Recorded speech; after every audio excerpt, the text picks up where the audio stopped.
Hey everybody, this is Mark Richards, the owner of Wasatch Recovery and a proud sponsor of Todd Sylvester's BeliefCast. We are excited to have you join us as we discuss Wasatch Recovery's unique treatment programs for overcoming addictions and techniques for developing a healthier lifestyle. We call this the Wasatch Way. Wasatch Recovery's goal is to instill hope, teach resilience, and help you achieve recovery. Enjoy today's podcast. Hey everyone, this is Todd Sylvester with the Todd Inspires BeliefCast. Welcome to the You're OK Mental Fitness Studio. I would like to thank our sponsors, Ned Siegfried, Luke Peterson, and Todd Bradford with Siegfried and Jensen, Mark Richards with Wasatch Recovery, Colby and Mackenzie with Thread Wallets, Drew Peterson with First Digital, Greg Jackson with Mountain West Spine and Orthopedics, and Travis Whitaker, the owner of Living Recovery Interventions. And also, I'd like to give a shout out to Paul Cardall. The music that you hear at the beginning and the ending of these episodes is by Paul Cardall. He's an amazing person, and he's been one of my heroes for years. So thanks to all my sponsors and Paul Cardall for believing in me. I love you guys so much. Please enjoy this next episode. Welcome back, everyone. This is Todd with the Todd Inspires BeliefCast, and today's another edition of the Wasatch Way. Normally we have Mark Richards on, who's the owner of Wasatch Recovery, but today I have Christian Smith. He's one of the best guys I know, and he is the marketing director at Wasatch Recovery. Sorry, Ryan Decker, you just lost that title. Yeah, you could hear us chuckling because before we started this, you said, "What's my title?" I don't have a title. I just do it. Whatever it is, I just do my job. So.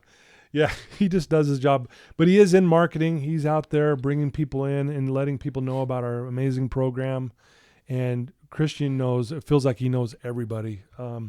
All walks of life. I run into people all the time that know Christian, and it's beautiful to be friends with him and also work with him. And so thank you for joining us today. You're welcome. Feelings mutual. Yeah, thank you.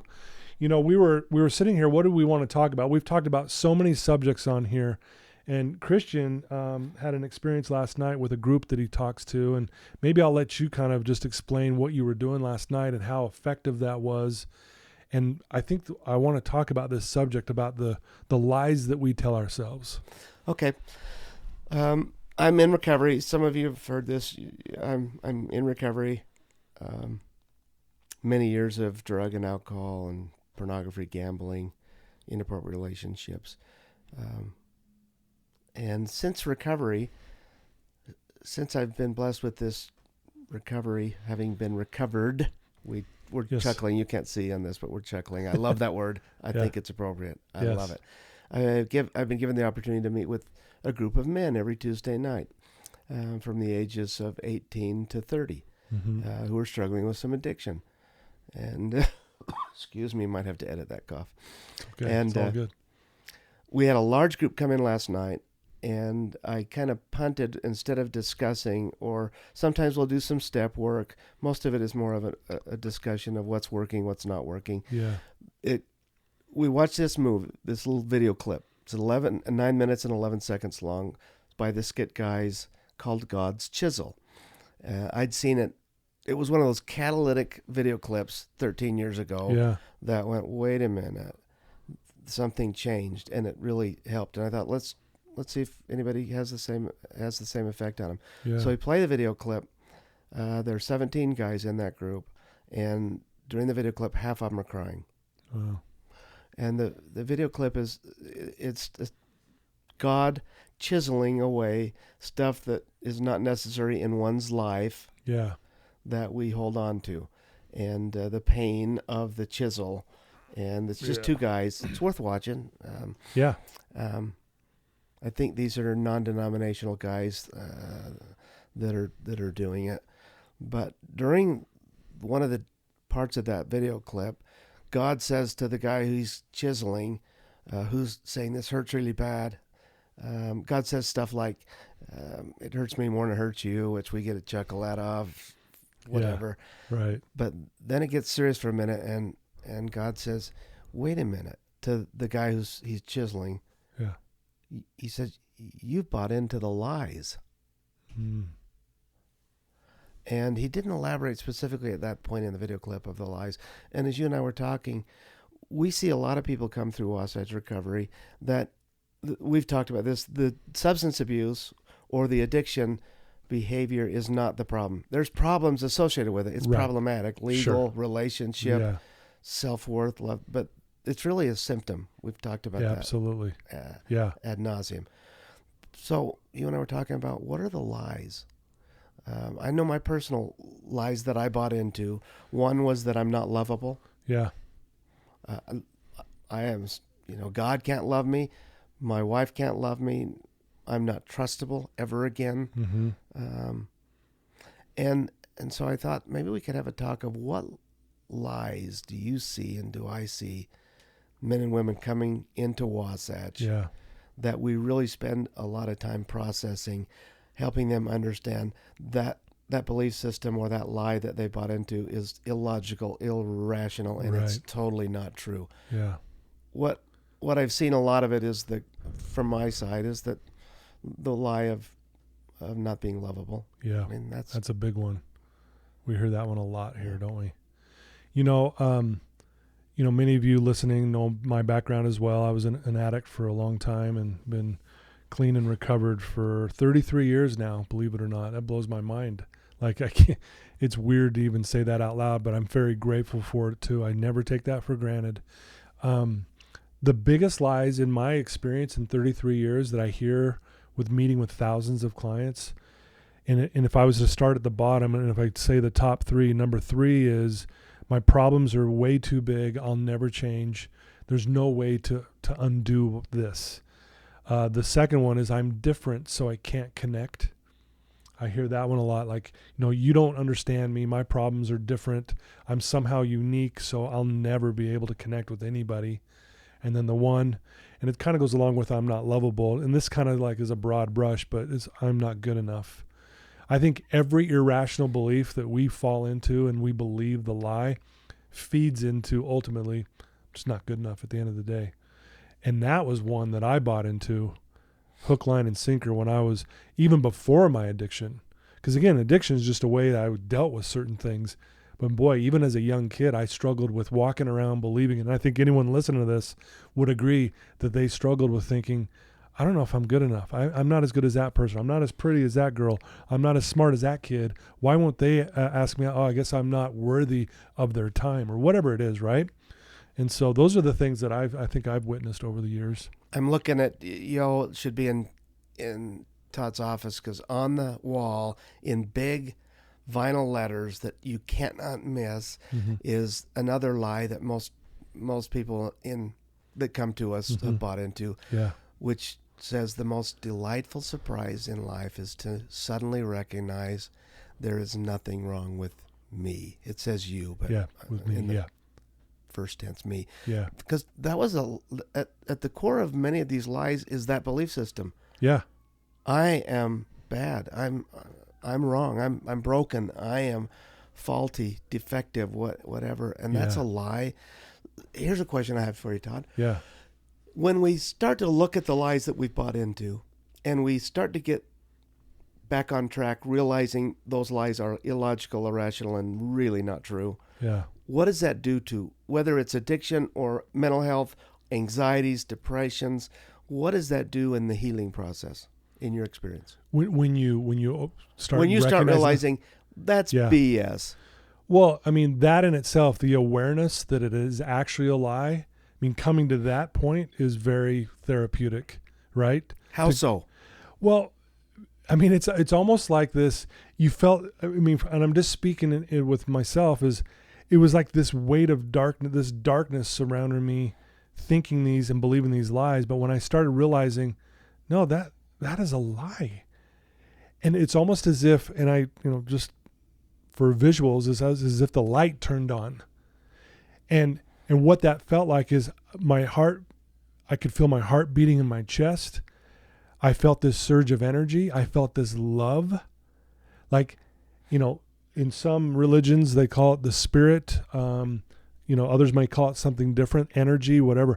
I call it love, man. I felt nothing but this love, not only just for myself, but for everyone. I would look at someone like you and go, man, I love this dude.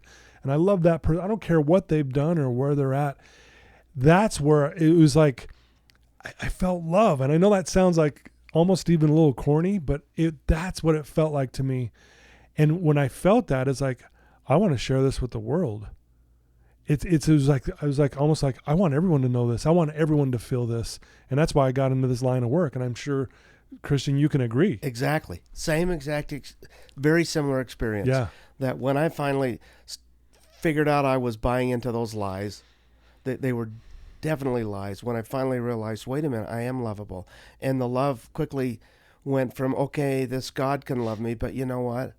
I look in the mirror today and I love me. Yeah. When 13 years ago, I looked in that mirror and go, I hate you. I hate you. Wow. I remember once my dad, I was on the streets living, and Kelly had enough. My wife had said, I'm not doing this anymore, so went to mom and dad's. I abused that. They get back from being out of the country for a few years, and now I'm homeless. And I called my dad. They had a few of my clothes. I chose to be homeless. At that point, Dad and Mom didn't kick me out. I said, I don't want to be here anymore. They had rules. Yeah. Can you imagine that? Yeah. Rules in their house. God, how dare they? I mean, I'm 48 years old. I don't need your rules. Hell, there's I shouldn't have been in your house. Yeah. You got to be in by 10. So I vividly remember calling Dad and said, I'm not coming back. I'm gonna do cocaine on the streets. That's a good idea. Yeah. But will you bring me down some of my belongings? Yeah. I didn't have any belongings. So he begrudgingly met me at the Smiths in Rose Park. Oh, man. In the parking lot. And there were very few words spoken as he pulled some stuff out. It was a really shame-based, nonverbal conversation. Yeah. Yeah. And maybe he would do it differently. But I remember he claims he never said it. I swore I heard, son, I hate you. And again, he said he didn't remember it this way, but I remember saying, I hate me too. Yeah. Wow. And because I wasn't lovable. And that lie, when I figured that out, I am lovable. In fact, I'm really good at loving when I'm in a healthy space. And the more I gave that love that you just described, the more I showed it, exhibited it, and gave it. It's the weirdest thing. Yeah. The more I received love, not necessarily to be validation, because I struggled with I want validation. You know, I can't love me early on. I can't love me if you sons of guns don't love me. Yeah. But when that light lit up, that I'm lovable, and in fact, not to be narcissistic, but I can look in the mirror and go, I like that guy. Yeah. I still miss 3-foot putts for $5 or $6. You know, I still I still have weakness and problems. Sure. But because I stopped buying into the lies of perfection and expectations that are unrealistic, you better meet those.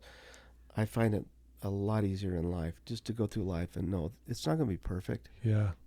But at the core is I no longer believe in those lies, and the first one starts with love. Wow. I am lovable. Wow. Thanks for sharing that story. That's powerful. Especially when you said, I hate me too. And maybe your dad didn't say those exact words, but that's the message that came across to you. It doesn't matter. Yeah. And again, your dad's probably doing the best that he can, trying to figure out how the hell do I wake up my son? And if I have to get rough and mean right now, I'm going to. You know what I mean? So, props to your dad for having the guts to say whatever he said. It doesn't matter. Yeah, no. But if that's the message that hopefully maybe you go, what? Really, Dad? That's where you're at with me?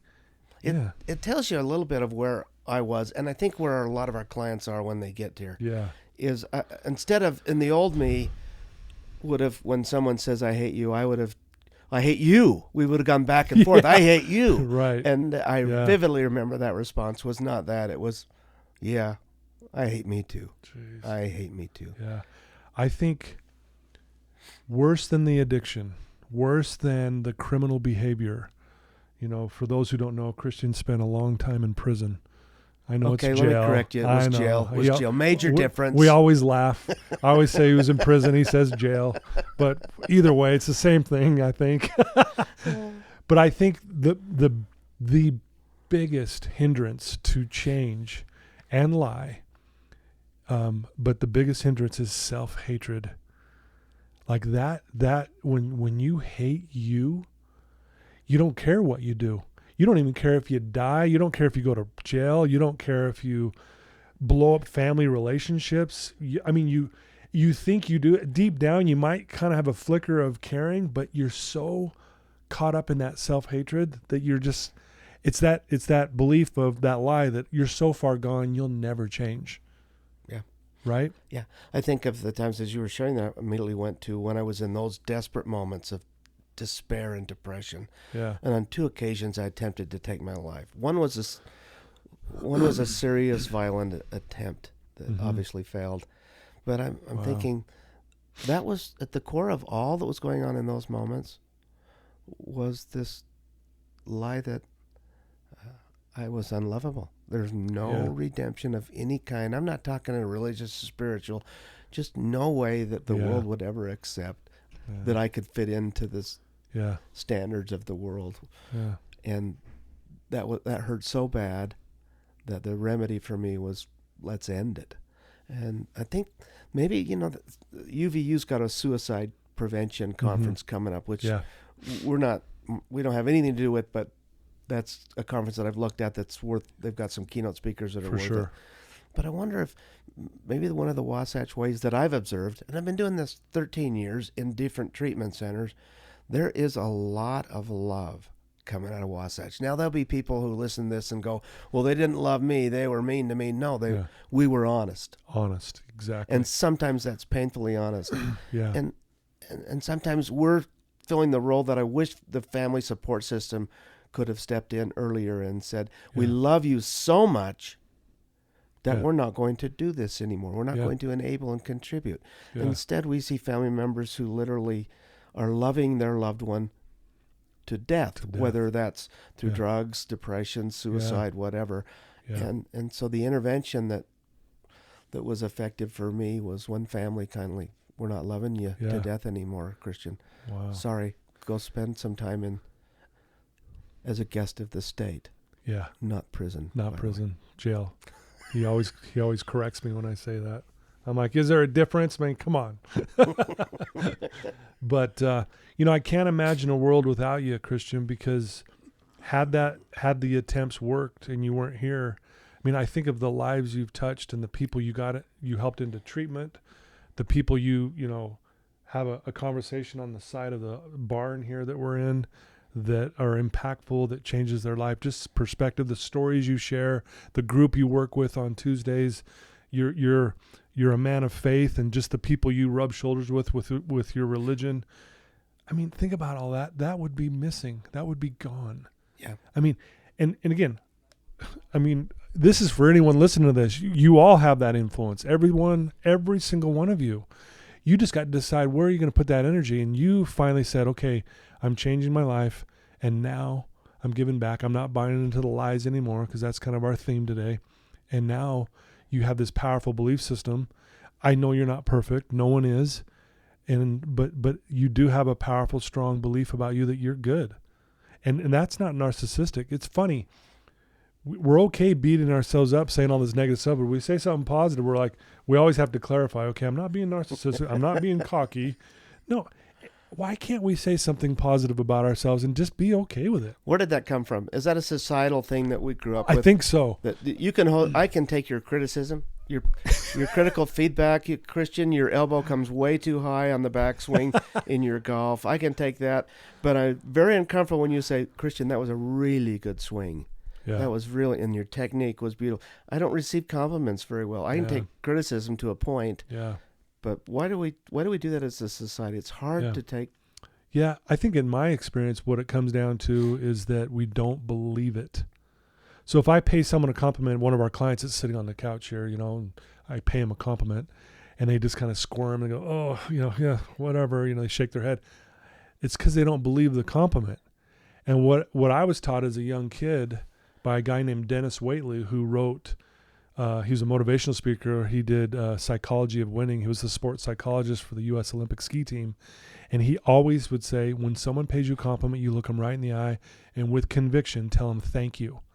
even if you still don't fully believe the compliment, but that's your way of owning it. And so, and again, I've struggled with that too. And I don't know why. And maybe it is society. We don't want to look like we're bragging and going, oh yeah, look at me, look at my swing. You know, I don't know what it is, but yet, oh yeah, my swing sucks and everyone laughs and we're okay with it. But I think that's part of our problem. And we see the clients coming in here, they have beat themselves up to a pulp and they're so comfortable with that. They're comfortable with self-hatred. Yet when they start loving themselves and they start seeing the light, they're like, whoa, whoa, whoa, turn that off. Even though they know it's good. Yeah. It's interesting, isn't it? Yeah. We talk about me being failing at an attempt at suicide or attempts at suicide. The one of the benefits that I see is I do get to help other people, and I love doing that. I love it. Mm-hmm. The foundation of that is now having 9 grandchildren, Right. knowing that they're being brought up in an environment that it's tough to live in the world today. Because the world wants to beat you down. It wants to tell you, wants to talk you into believing the lies that you're not good enough, you never will be good enough, you're not pretty enough, you're not skinny enough, all of these things, you're not smart enough. And I have made it a mission, continue to make it a mission. My grandkids are going to hear positive affirmations. Wow. And I am not going to allow them to believe the lies that I suckered into believing for so many years that kept me in such a dark, dark, dark place. Wow. Dude, I mean, and I know how much you love being a grandpa. Like, we just celebrated your birthday here a few weeks ago, and you know, your daughter surprised you with everyone here, and all the grandkids were here, and just to see them come up and hug you and just watch you light up. I mean, again, you would have missed out on all that. All of that. All of that. And they would have missed out on a Gramps who can be open and honest with unconditional love. I can tell him, hey, that what you did, Blake, that was dumb. Don't do that. That was silly. Don't do that again. He can hear it because he knows it's coming from an unconditional place of love. Yeah. And then I get to point out the goodness in them and the positive affirmations, because the world, for whatever reason, society wants to take it out of them, and I'm going to do everything I can to stop that. And that's what we do here at Wasatch. The world wants to take you down. Right. It's just natural course of you're not good enough. And here at Wasatch, one of the unique things, having worked at multiple treatment centers, there's a uniqueness about Wasatch that you don't come into us believing, but where we believe you come to us because you are broken and busted and flawed. Right. We are going to fix that lie right off the bat. And sometimes it might be painful because clients buy into that so strongly. But it's coming from a place of love, which absolutely where we go back to. For sure. I was just looking up, the reason why I grabbed my phone, I just wanted to confirm, you know, the suicide prevention line has changed, the number changed. All you have to do is type in 988. That's it. I saw that. So I just want to let anyone listening, if you know someone who might be suicidal, or if you are, dial 988. That's all you got to do. 988. You know, you can actually text 988 as well. Anything you need to do. I just want to point that out in case someone's listening to this who might be struggling. So we're talking about lies that to overcome. Let's talk about the truths for a minute. Okay. Well, okay. I apologize. I want to bring up one more lie. Christian, I'd love to hear your thoughts on this too, because like there's these belief systems that keep us stuck. I really do. I've understood over the years in doing this and studying this that our beliefs dictate our behavior. So if I have a negative belief, my behavior will mirror it. It'll be negative. And one of the beliefs I see, especially in recovery, that people buy into is that somehow they're missing out if they can't drink or do drugs anymore. There's a belief that I'm somehow, you know, we hear this all the time. I wish I was a normie. I don't like that term because it's almost like, well, look at that person. They can drink and they're okay. Why can't that be me? And then they think they're missing out. I think the biggest belief and lie that needs to be obliterated is that one. You're not missing out if you don't drink. You're not missing out if you don't, smoke pot. You're not missing out if you don't go party. To be honest with you, now that I've done this a long time, they're missing out. Like, I don't need a glass of wine to make my meal better. I don't need a glass of wine to have a better conversation with Christian. I don't need to smoke a joint with so-and-so so I can connect with them. Is that right? Yeah. Do you see that too? Yeah. Like somehow they're like, I'm missing out. I wish I could be that person. And early on in the recovery process, I was guilty of that thought process. Yes. Like I would kind of symbolically look over my shoulder. Gosh, those guys, they're sure having fun. Exactly. I can't have fun anymore. Mm-hmm. Now, not too many years into recovery, but definitely right now, I actually feel like you do on that. They're missing out. Those guys that are, and they can do it responsibly. Sure. There's no judgment there. I abuse the privilege to drink like a gentleman. Yeah. The vast majority of people don't. But what they're missing out is some authentic connection. If I've got mood and mind altering substances, even in an appropriate level, yeah, I'm still missing out on some connection with grandkids and Absolutely. with my wife and with my Yeah. own children. Yeah. And it's so fun to have changed that lie from I'm not missing out. And we get inundated when you turn on the telly totally. or the movie Yeah. screen. You know, nobody's having a good conversation without a glass of a Right. beverage Yeah. in Absolutely. their hand. And so we get this picture of, that happiness or joy is equated to having mood and mind altering substances. What Yeah. a crock. That's a lie. It's the lie, man. Isn't that a big one? Yeah, it is a big It's lie. a big one. And I bring this up a lot in my groups here at Wasatch, and everyone always goes, yeah, you're right. We've all bought into that. Like somehow, being clean and sober is going to suck. It's going to be boring. It might feel that way in the beginning because you're not used to the calm, right? We're used to the chaos, but yet stay in the calm for a minute. And I promise you're going to come out the other side, and that light's going to be so bright. The greater the darkness, the greater the light. That's exactly what it is. But you have to be willing to go through that. It is a process. And a dear friend of mine and ours, Lemma Harrington, years ago did a group, The Evolution of the Word Why, W-H-Y. Mm-hmm. And the first part of it was, why is this happening to me? And then it evolved a little bit to, well, what am I to learn from this? Yeah. And then the final evolution is, why am I so lucky? And I feel like you and I are in that place of, we have been blessed to understand. Yes. Not only don't I don't miss drinking and drugging one bit, not one bit. Yeah. I think to myself, why would I ever have wanted to do that? Yeah. Why did I want to do that? Well, we know now it was it was self-medicating emotional masking pain. some pain. Yeah. Yep. Yeah. Absolutely. Yeah. Well, some of the truths that I'd like to maybe talk about here for a minute is, I believe people are powerful, not powerless. I do. I believe that's the truth.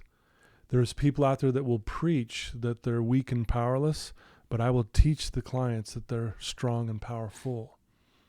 And I know that goes against the grain in recovery, and I'm sorry if I'm rubbing someone the wrong way, but the truth is, and if you really are honest with yourself, you're powerful. You're powerful. And so that's one truth. The other truth is that, again, there's nothing wrong with you. And doesn't mean we don't have stuff to work on, but to your core, your value as a human being, Christian, whether you were running and gunning or doing what you're doing now, has always been 100. Always. But yet we buy into the lie that somehow 25%. No, you're at 100. I always say this, there's either no special people in the world or we're all special. Which goes to my that. core value system. Yeah. You mentioned earlier, I am a man of faith or a man of God. Yes. And I wear that with a badge of honor. I do believe there's God's a God. Gatekeeper. No, I don't. Well, that's another topic we'll talk about. I'm teasing. Too many That's of an my inside friends, joke. Yeah, we'll That's talk an inside about God's gatekeeping in the future. I'm teasing. Totally teasing. But I do believe in a God. I Yeah. do believe a God created me. And I do believe God doesn't create junk. Wow. Not one bit. Yeah, Never created a junk. If that God created any junk at all, what does that say about the God that I represent to understand? Yeah. It doesn't speak highly of that God. So Right. I do believe that when you go to this powerful versus powerless, that I bought into a little bit of the powerless. Yeah. Hey, I have a healthy respect that I will never drink like a gentleman. Well, Don't sure. want to play it. Yeah. But the power was always within me. Yes. I just needed to look to the right places. I was looking in the wrong places, Yep. man. I was looking in the bottom of the bottle, or pills, or cocaine, or sex, or gambling, when I needed to look to something brighter. Yeah. You referred to it as the light. Well, think how powerful you were in a negative way. You were really powerful. You bet. When you were out there doing all that, you were very powerful, but in the wrong direction. I always tell this to the clients. You are so powerful. And the proof is, look how good you were at using and abusing drugs and alcohol. You would do whatever it took. If you wanted to get something, you went and got it. You bet. Dude, and at any means disposal. If you shift that energy into this direction and being clean, you're going to be the dude or the woman that's going to change the world. Seriously. All you have to do is shift that energy into the positive direction. That's why when we see people like yourself who have been on one side and look at you, now you're on the other. You have shifted that energy into this direction, and that's why you're on fire over here. Seriously. It's the funnest thing. Yeah. It really is. We get to do it most of the time, not all the time. Every once in a while we get to do it dozens at a time, but most of the time I get to do this. I get to save the world one person at a time. Yeah. And when we get enough of us that have had that transformation, and there are many, and every day there are more, Yep. one at a time factored, multiplied by many becomes changing the world. Changing the world. It goes from 100,000 to 1 million to tens of millions to hundreds of millions to billions. It's true. The ripple effect of one person, it's crazy, isn't it? Isn't that cool? Yeah. It's so cool. Yeah. And that's why I'm saying you're powerful. So anyone that thinks they're powerless, that's BS. That's a lie. It is a lie. Yeah. You know, you're not broken. You're not. Sorry. I know you're not perfect. No one is.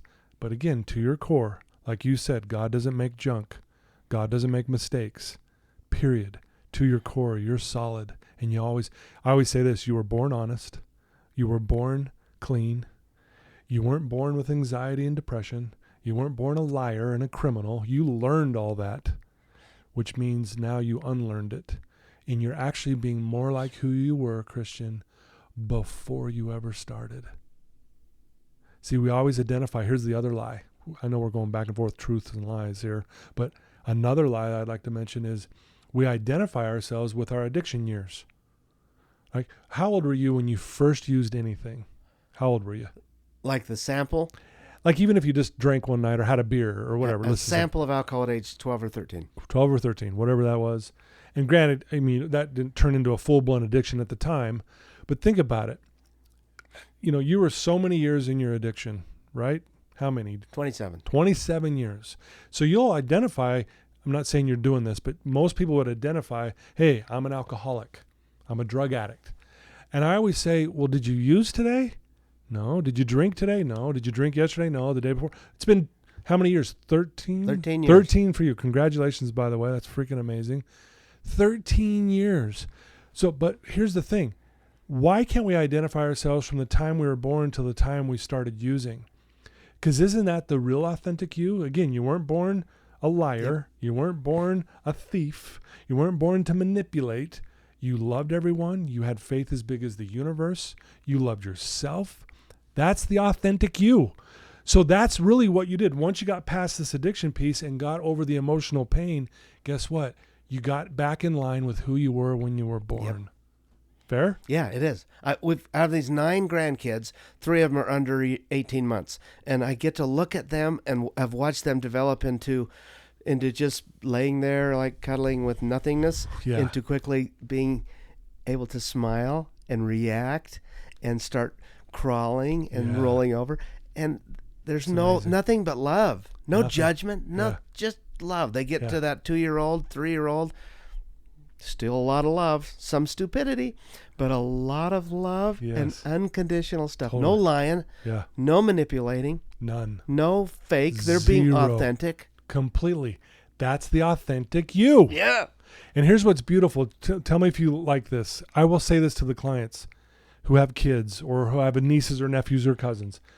When they're young and they walk into a room, what do we feel? And everyone's like, "Oh man, we melt. We love them. We all, you know." And I say, there's reasons why. And they give all these reasons why. Oh, I love them. They're pure. They're innocent. And I agree with all of it. But I think the biggest reason why and I'm going to use you, Christian, as an example, when you see one of your grandchildren walk into the room, when there you are, the reason why you light up like a Christmas tree is because that grandchild is a reminder of who you are. Oh my gosh. That's what it is. Yes, you could say all those other great qualities, but it's that grandchild reminds me, hey, Grandpa, you're me. Remember? Wow. That makes a lot of sense because I do light up and they light up. It's reciprocal. Yeah. Whether it's my 10-year-old granddaughter, Grandpa, Yes. and when we go into the room meet for the first time, having not met for a week, a day, or whatever, this big hug, or whether it's the 2-year-old Beckham or Brixton, Bumpa or Gramps, and they come running. That is a reminder that's why one of the reasons I love it. Yeah. That's who I am at my core, right there. I'm just a guy who loves, Absolutely. without judgment. Yep. Just want the hugs, Yep. just love. Yep. And anyone listening to this knows Christian has a heart of gold. It's as big as this room, and grateful to be rubbing shoulders with you. Seriously, truly mean that. I'm not just saying this because we say this off the air, we do. so this Yeah, isn't we're fake. consistent. Yep. I do care about you, and I love what you do. I've really learned and just watched you work and learned to really just respect what you do. Like when you invited me to that golf tournament, Good Time Golf, which is doing a lot of good out there, helping a lot of people. Yeah. But you invited me to come to their tournament, which was really cool. It was good. It was my first time golfing with you. But just to watch you interact with everybody, everyone knows you. They're all, hey, Christian, and and you're hugging everyone, and they light up when they see you. And I'm like, and I came back here, and you can ask anyone here who works here. I said, I now know why Christian's so good at what he does. It was a reminder, an eye-opening thing for me. I was like, that's why he's so good at bringing people to this place to get fixed and to get help. It's beautiful. You're so good at it. Thank you. You're so good at it. Thank you. You really are. And we have a great team here. Decker, that guy's got a heart of gold as well. I mean, isn't he the funniest, greatest dude on the planet? He is. He really is. I would love to take him everywhere. I'm serious. When I go on a date with my wife, I want Decker there. I'm serious. He's just so fun. As you go down this list of him and others that we could go, it's dawning on me. In large part, the team is so good because they're so authentic. Yeah. This isn't fake. You can fake this stuff for a day, a week, a month, maybe. Mm-hmm. But this is not. Nobody here is pretentious and fake. Yeah. We are authentic. Decker is as authentic as it gets. He is who he is. Oh yeah, and he doesn't hold back. You, Mark, everybody, Yeah. Wendy. Yep. Corey. Wendy Tina, would Tessa. be nice if she was nicer.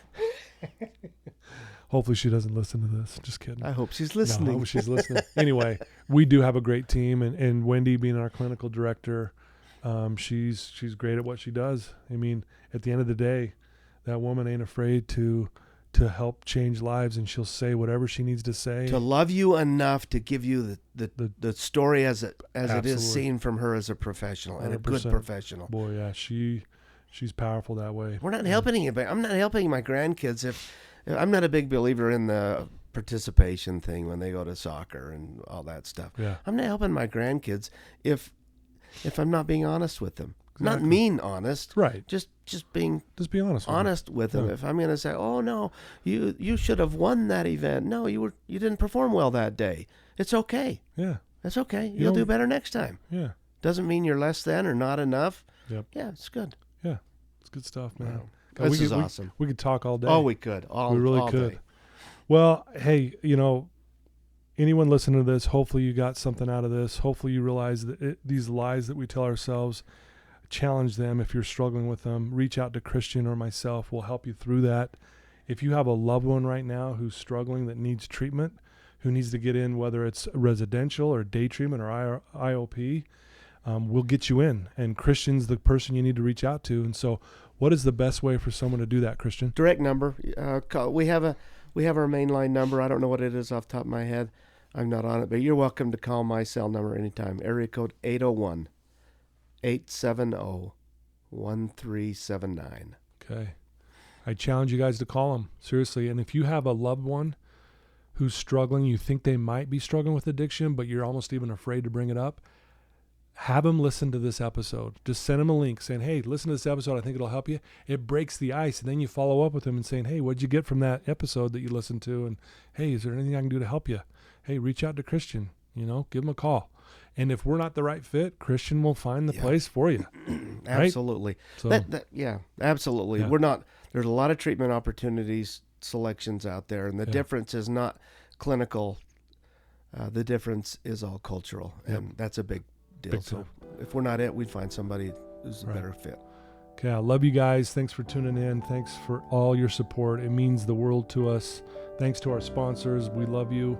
Thanks for believing in us. And why don't we end, Christian? Why don't you read that one more time out loud, and we'll end with that. The most delightful surprise in life is to suddenly recognize there is nothing wrong with you.